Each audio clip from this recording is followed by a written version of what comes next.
So by way of transitioning to questions in this panel, and then this way we can open it up to questions for everybody else. They don't have any questions for Richard, because we think quite a bit a lot, and we say quite a bit a lot that's the same. But for Itamar, clearly when you were going through this material, there's linkage of the destruction of Israel and the Jews of Israel to the day of resurrection. Yeah. So there's clearly some of those apocalyptic elements. Is there a sense of urgency that the time is now, or is it something that could be 5 years, 10 years, 50 years, 100 years? And in essence, can that escalate the urgency and therefore escalate violence? The Palestinians don't focus on an urgency. I would say just the opposite. Trying to give their people hope, they're constantly talking about comparisons to previous periods. They talk about the Crusaders. Look how many years it took Saladin to defeat the Crusaders when the Christians were here. So one of the major themes of Palestinian ideology is be resolute and have perseverance, and this is going to take time. So I would say that is lacking in the Palestinian, both with the Hamas and the Fatah. They talk about it being inevitable. They talk about you have this obligation to participate. If you kill a Jew, we'll honor you because you're helping to bring us there. But they don't. There's no sense of this, it's going to happen in the next few years. There's a sense that if we keep working long enough, eventually we're going to get there. Let me ask you a question, Itamar, because that may be true now, but my sense is that in 2000 there was a much greater deal of urgency, and that when the second Intifada broke out, the wave of suicide bombings and so on actually were riding high on a sense of this is the moment for the purging violence. I ended with the Mufti, quoting from the Hour of Resurrection will come. During the Intifada period, 2000, 2004, we heard it all the time. We heard it dozens of times. We heard it from every single religious leader who was promoting violence, that they were connecting it to this religious sources of the mandatory nature of killing Jews. So I would say that they somehow were connecting killing Jews then. Being a suicide bomber in 2000, 2001, 2002 was definitely being connected to this necessity of killing Jews. But I would say at the same time they were talking about a long-term game. I don't think they had this sense that you're getting from the Islamic State today, the ISIS today, that this is happening tomorrow. They were talking all the time about they wanted people to be willing to kill. Right. They wanted people to be glorified for killing. They wanted people to be willing to kill themselves. And this is critical, and I sort of referred to it, but I'll say it again. Every person who killed a Jew, every suicide bomber until today is still called a shaheed, which is so significant because you could have thought that a suicide bombing was a territorial or nationalistic act. By declaring the people shaheed, you're saying this has Allah's stamp of approval. So that every suicide bombing, according to the Palestinian Authority, had the stamp of approval of Islam. And that's a very, very powerful message. That you're transforming it at every level, every killing, every person to that level. And this includes not just during the Intifada period, this includes all those people who ran during the mini Intifada, October, November of last year, when they were stabbing Israelis, butchering Israelis, and running them over with their cars. Every single one of them who was killed was declared a shaheed by the Palestinian Authority. So killing Jews is part of this global project of bringing about the end of time. But again, if you're sensing the urgency that you're sensing in these other epochs, I don't sense it in the Palestinian Authority. So let's open it up to questions from the audience. I have a question for Richard. Go ahead. Okay. Yeah, so I'm fascinated by your phrase, I love your phrases, secular progressive supersessionism. So this kind of suggests that the left is never going to be lured by reasonable comparisons between what the Jews do and what other people do. I mean, you're suggesting that the secular left has adopted a kind of deep-seated anti-Semitism that's analogous to the non-religious left has adopted a religious type of anti-Semitism. What is that about?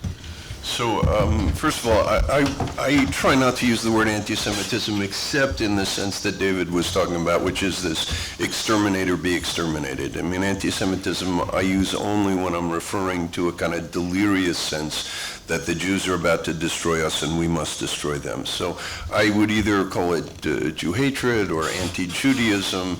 It's a sort of lower level hostility, which is a kind of zero-sum situation in which we only feel good. We're up because you're down. We're right because you're wrong. This is embedded in the rules of the dhimma in Islam, the idea that Muslims ride horses, but Christians and Jews ride donkeys, etc., etc. All of this is sort of the visible putting down of the previous claimants to chosenness. So I wouldn't call the left anti-Semitic, although I think, when you get to the point of comparing Jews to Nazis and siding with flaming anti-Semites like Hamas and the PA, then I think that you're certainly getting pretty close to that. Most people protect themselves, as Itamar pointed out, by not realizing what the PA has to say. But I think that, first of all, I think there are different levels of maturity on the left. I mean, supersessionism is a form of insecurity. It's a feeling that I can only be okay if you're not okay. So in that sense, I don't think that the progressive left is necessarily wedded to this hostility to Jews, but I think an insecure progressive left is. And I think, to do a millennial analysis of this, I mean, in every case where a leftist egalitarian revolution, which I would call a demotic millennial movement, has taken power and found itself threatened, whether it's the French Revolution or the communists or the Chinese communists, the Cambodians or whatever, they have turned fairly rapidly to forms of totalitarianism in which they not only were afraid of their outside enemies, they were paranoid about internal enemies as well and were willing to kill them. In that sense, Israel is really the only leftist revolution that hasn't undergone that transition to totalitarianism over a period of 67 years, which is, makes Joe DiMaggio's record look small. It's really remarkable. And on top of it, if you use outside threat as your explanation and excuse for this turn to totalitarianism, which the left often does when justifying what happened in Russia or the French Revolution or whatever, none of those revolutions were threatened with the extermination of the people, just the extermination of the Revolutionary Party, whereas in Israel it's a real threat. So in that sense, I think that there may be a kind of embarrassment from the left that the Jewish left, when they got power, actually behaved a whole lot better than the Gentile left. And as a result, it's absolutely critical, at least for people who are unwilling to sort of own the sort of negative aspects of the left's behavior in history, to review the Jews, the Zionists as right-wing imperialist racists, so that the comparison is gone. Nobody's going to compare the Zionists to the French revolutionaries. And so you end up with this kind of upside-down world that somehow enables you to continue to live in denial about problems in your own camp. I'm a great believer in self-criticism. I think that too often people on the left, Jewish left, non-Jewish left, have a tendency to be quote-unquote self-critical about others on their side, like American imperialism or right-wing Zionism or whatever, and not sufficiently self-critical about their own positions. But I do think that, it's perfectly possible to have a decent left, as Mike Walzer would say, a decent left that doesn't engage in this kind of crazy, indulgence in schadenfreude and insatiable appetite for lethal narratives about Israel. Richard, if you just, I saw your surprise or disappointment almost, surprise in my saying that the Intifada terror, 2000, 2004 wasn't, but, and I was thinking about it, and I think that there's a fundamental difference in the Islamic State war and the Palestinian terror war. The Islamic State war is to conquer land, to set up this caliphate, to grow, and therefore they can imagine themselves conquering and ultimately bringing about. The Palestinian war was not for land, it was to kill Jews.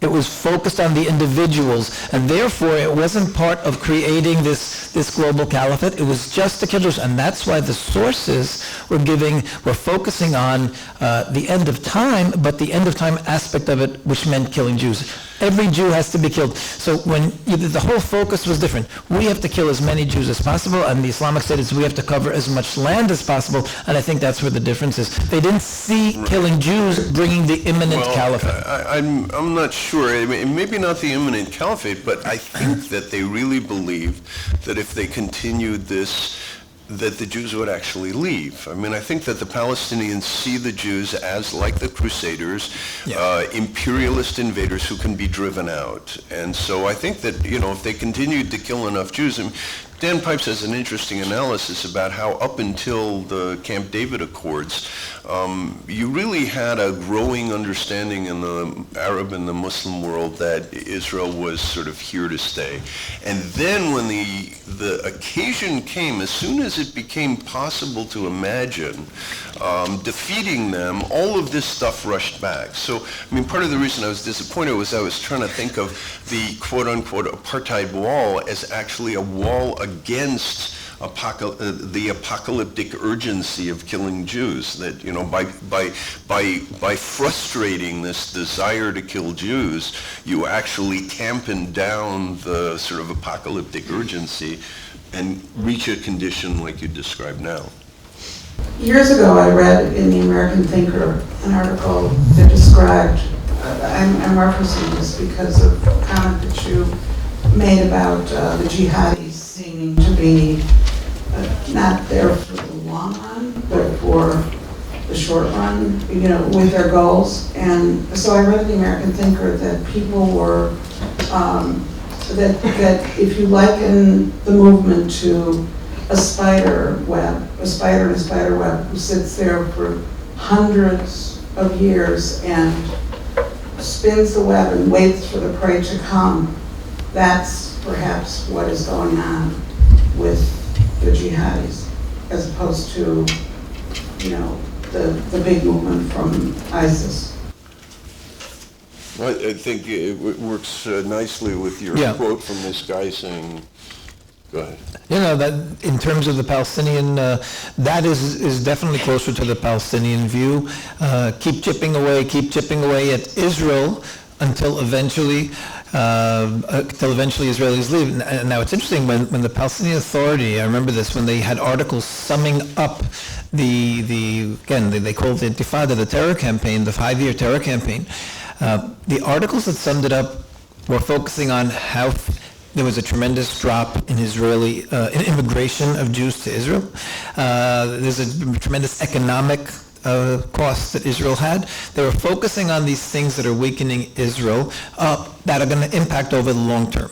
So that's, from the Palestinian perspective, I think it's much more true, that analogy of setting this web. And I think, based on everything they say, trying to get Israel as close as they can to the 1967 ceasefire lines would be the ultimate web for Israel, because then instead of the missiles coming from Gaza onto Sderot, the missiles are coming from the same distance onto the airport. And they understand very well that if in the Gaza war the airport was closed for 48 hours because of the threat, once you have 5 homemade missiles landing on, there's not an insurance company in the world that's going to give any airline insurance for their planes in Israel, and that could destroy Israel economically. So they understand. That's just one example of what could be done from those borders. So they see that, and that's why you've got, what was the poll, 75% of Palestinians understanding that the leadership wants to get to that two-state solution so they can then continue, and it's all said openly by the leadership, and the people believe it, and this is one of the messages that we try to impress upon to the funding nations when we travel to different parliaments around the world. We tell them, look what you are funding, look what you're paying for. And I didn't get into it, but there's definitely people listening around the world, many people listening in Congress, a lot of legislation that's passed, a lot of it's underway.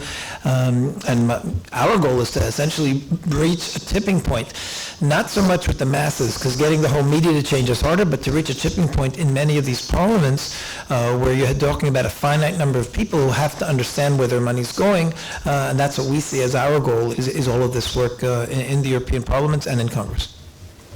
I have 2 questions for Itamar.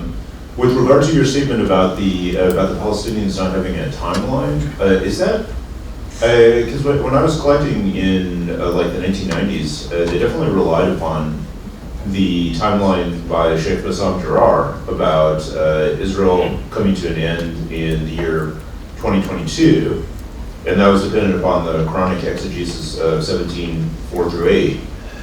And I know that was moved at a later time by Sheikh Ahmad Yassin, who moved it to 2026.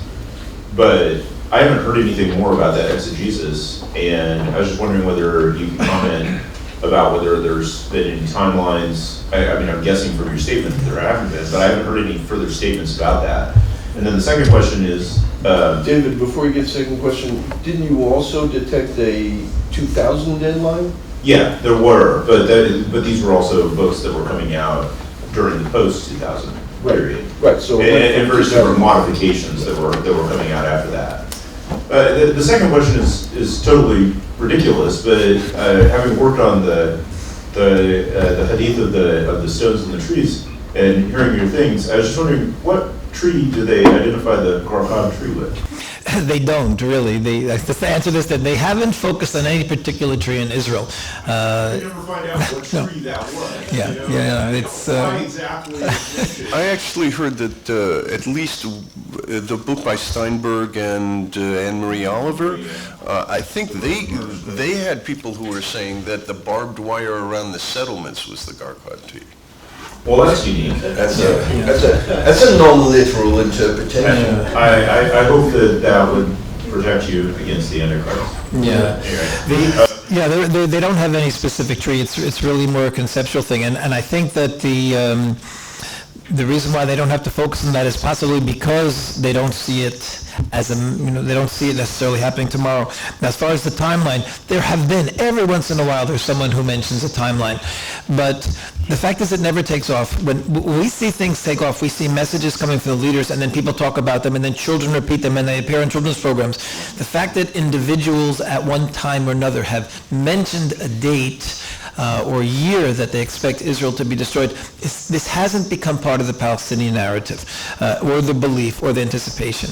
That Israel will be destroyed is definitely there. That Jews will be exterminated as part of this is definitely there, you saw in the poll. But any of the references to a specific date or that it's imminent within the next few years, there are many, many more statements that talk about perseverance, and we have to have the long-term goal. That seems to be the dominant message, is we have to have a long-term view. Don't worry about the fact. They have to look at the reality. The reality is they're losing today. So the message is, don't worry about today. Tomorrow, the distant tomorrow, we'll get there. We have to do small steps at a time to get there. I would argue if you went back and looked at what they were doing saying in 2001, 2002, you would have a different sense of a taste of that victory was at hand and much greater urgency. That would just be my guess. By the way, I recently did go through all the promotion of killing during the Intifada period. There was this lawsuit in New York and a number, about 7 or 8 lawsuits that were involved in as expert witness providing evidence. Went through all of the material again to present it in these trials. I'll go back to what I said before. The focus was on killing Jews. The focus wasn't on the, yeah. I have a comment, which is a general question to everybody. In defense of the decent left, there is a decent left, and it's not a small left. After all, the most powerful socialist party in the world is the French Socialist Party, which is led by Francois Hollande and Manuel Valls, who, the latter of whom is the most eloquent speaker in the world today against anti-Semitism, the singling out of Jews and so forth, which I think is not a coincidence, because there is this fundamental tradition in the left of decency, and its origin is, in spite of the terrible things that took place during the French Revolution, its origin is in the French Revolution, which, after all, liberated the Jews by mandate for the first time in Europe. Now, I mention these things, which everybody knows and agrees with. I mention these things because they bear on the question of why do the defenders of Israel seem to be losing so many battles. And I think the defenders of Israel seem to be losing so many battles in the universities and Western debate, sometimes because of a lack of nuance and a tone of hysteria, and too great what appears to be a lack of sophistication, or what appears to be an inability to hear the arguments of people on the other side, not all of which are horrendous. Some arguments are reasonable. And this leads to my final observation, which I pose as a question to everybody, about the nature of apocalyptic movements. If there are apocalyptic movements, there are also anti-apocalyptic movements. Presumably, some of us here are members of the anti-apocalyptic movement. And there's a challenge in being a member of an anti-apocalyptic movement. And the challenge is that apocalyptic movements have many effects. And one of the effects is on their enemies. And the effect of an apocalyptic movement is to encourage the enemies of the apocalypse to adopt apocalyptic tones themselves. So it's very difficult to argue against apocalyptic movements without falling into a tone of hysteria. Isn't this a problem? Couldn't one even perhaps write a history of this? Well, one of the laws of apocalyptic dynamics is that one person's Messiah is another person's Antichrist. So there's no question that the appearance of an apocalyptic movement will trigger sort of, as you say, counter apocalyptic movements in the view of this apocalyptic movement as, in fact, an Antichrist. And certainly that's how Western European democratic nations viewed the Nazis. They viewed them as the Antichrist. The Nazis clearly viewed themselves as the saviors. So there's no doubt that that's involved. Part of the problem is involved with the problem of trying to speak reason at a time of apocalyptic passions, so that, under most normal circumstances, the people I call owls are the ones who dominate the public sphere, and they're the ones who are calm and reasoned and speak in cool tones. And that's very good under normal circumstances. But, when 500,000 people are shouting Heil Hitler with tears streaming down their cheeks, and the owl gets up and says, now, come, let's reason together. We can't really pass these Nuremberg laws because they violate all kinds of fundamental aspects of, good liberal thinking. They're like chaff in the wind. So the real issue is, how do you develop the language without necessarily, so I think it's a mistake to mistake passion for the kind of destructive passion that the other side may be engaging in. I'll stop there. This is something I wrestle with as a secular person. we see millions and millions of people being slaughtered, horrendously killed over fantasies, believed fantasies. But we don't really attack that. I mean, because we have our own fantasies that we believe, but the apocalyptic ones are weird and strange, so that's why they're wrong, that's why they're violent, but I'm going to hold on to my fantasies. And I don't know how to address that, to say, we as a species, as a human species on this planet, need to kind of let go of some of our childish fantasies. I've been looking to meet Paul Berman for years. And I'm a little upset because you really ought to be pissed off. And what's this business about tone? They've stolen from you your whole legacy of decent liberalism, and you haven't been able to organize. You haven't been able to organize a revolt against this. What are you doing? What are the decent liberals doing about the poison of disproportionate focus on the Jews? What are the decent liberals doing about the poison of treating Arabs and Muslims like children with no moral agency? So I mean, I remember you and somebody else were going to do a movement. It was some strange name, ukulele or what was it called? No, it was called... Yeah, it was the Houston. Okay. Sorry. So what happened to that? It was you failed to overcome this broad attack. I mean, it's not that, Islam hasn't been hijacked. You've been hijacked. Decent liberalism has been hijacked, and you've been ineffective. So you don't like my tone. I'm angry because I was a liberal. And we lost, and I don't see a fight.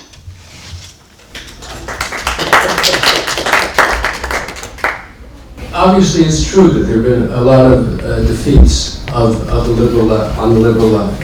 I mean, that's unquestionable. The Houston Manifesto, to which you were referring, was a British thing in 2005 or 2006 or something, which was a very good exposition of the authentic principles of the liberal left, which I think you would agree with fundamentally, and it was a good effort, and it did rally. It was a British thing principally, as I say, and it did rally quite a number of British journalists and intellectuals who are still punching away. So that's good. I think they haven't had a tremendous effect in the British Labour Party, but they exist as a force in the British Labour Party.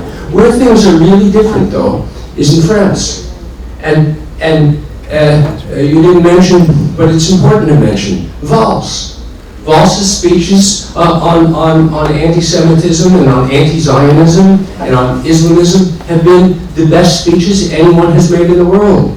And I think they've been better than Netanyahu's speeches. And in any case, they've been excellent. And they've been backed up by Hollande, who is not as great an orator, but they're a force. This is not an insignificant fact. It's not an insignificant fact, but the fact is that there are people on the left, of the socialist left in France, who have attacked Valls because his wife is Jewish, and who have, I mean, the ability of people on the left in France, and this is a country that I know well because I'm a historian of it, and spend a lot of time there, the ability of the left in France to dismiss any pro-Israel or pro-Jewish sentiments as somehow an expression of communautarisme is really quite astonishing. I would not point to France. I mean, you can point to some people in France who are behaving well, but I would not point to France as a sort of beacon of leftist sanity. I'm not pointing to France as a whole, but I am observing that the horrendous Gaza war demonstrations in France, where people ended up shouting death to the Jews. The principal one, I think, to which you were referring, was organized by one of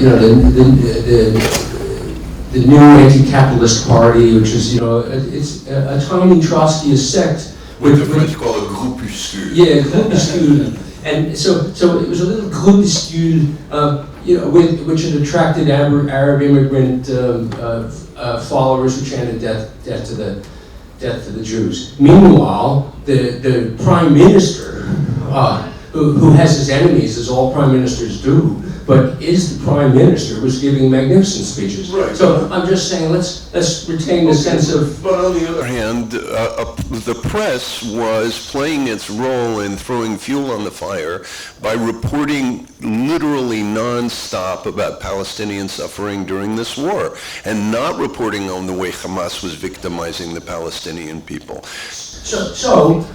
So it means that in France there is a battle, and the battle is going on within the left and between the left and the right, and the battle is not going badly in France when you have the prime minister. If the president of the United States had given speeches as excellent as those of the prime minister of France, the whole world would have heard it. So what we want to have happen, I think, in the United States is a battle within the American left, or the liberal strand that would be similar to the one in France, in which we in the United States would be able to look at someone like Valls and say, yes, go be like him. Yeah. I think I have a problem as well, like Paul does, with this sort of this trope that's very common on the right now, the so-called green-red alliance, and the left is the Muslim alliance. And look, of course, I'm a person on the secular left, but I can't stand the elements to the left that are apologists for Islamism. You know that I can't stand that. But I think you're oversimplifying a much more complicated phenomenon. I mean, well, really, first of all, the left and the Islamists are allied in elements of the radical right, by the way. There's elements of the neo-fascist movement in Europe. They're also pro-Islamist. They're also participating in this. It's an alliance where the extremes touch. Okay. There were elements of the far left, the far right, and the Islamists are all allied. And they're not only they're mainly allied because they have common enemies, not because they have things in common. Yes, they're allied by what they hate. That's right. They're allied. They're united by what they hate. And one of the things that they hate, of course, is Zionism, or Jews in some cases. Other things they hate: American U.S. imperialism. They hate global capitalism. They hate bourgeois democracy or parliamentary democracy. There's all these things that they hate. And so you have a situation where all these different elements are coming together, making common cause, sometimes collaborating in these kinds of contexts. So that's one serious problem we have. So it's not just a simple thing where, we have a red-green alliance. And there's certain elements of the left, the sectarian left, especially the Trotskyists, so the worst offenders, and the Socialist Workers' Party and the League, and then elements of the third worldist left, and some of the multicultural left. But the multicultural left is not so much collaborating with the Islamists as they are appeasing the Islamists. Right. And that's a different problem. Okay, but I think one of the things to understand here is, first of all, I'm not saying the entire left. I was speaking specifically about people who identify themselves as the global progressive left, which is the expression they themselves use and what Judith Butler used when she agreed with a question that was basically a rhetorical question: don't Hamas and Hezbollah belong on the global progressive left? So that's what I'm talking about. But the fact is that the global progressive left really has a much broader reach than just a bunch of sectarian Trotskyites. They led the anti-war movement in the early aughts. So in 2003, when there are 2 million people demonstrating in London, that's being led by the global progressive left, who believe that they represent, as one of them wrote in a letter that the New York Times saw fit to print, that they represent the counterbalance to American hegemony now that Russia's gone. So, this is world public opinion that we represent, and alongside with a bunch of jihadis waving flags and pictures of Yasser Arafat and Saddam Hussein and so on. And when Nick Cohen wrote his book, What's Left, he got assaulted by people who are not crazy Trotskyites. So I think it's a much more serious problem. I agree with you that it may have a lot to do with appeasement rather than with sort of active engagement, but the fact is we can't afford appeasement now. I just want to ask Paul again. So why have we failed to deconstruct the crazy left? What arguments? What do we need to do to win that?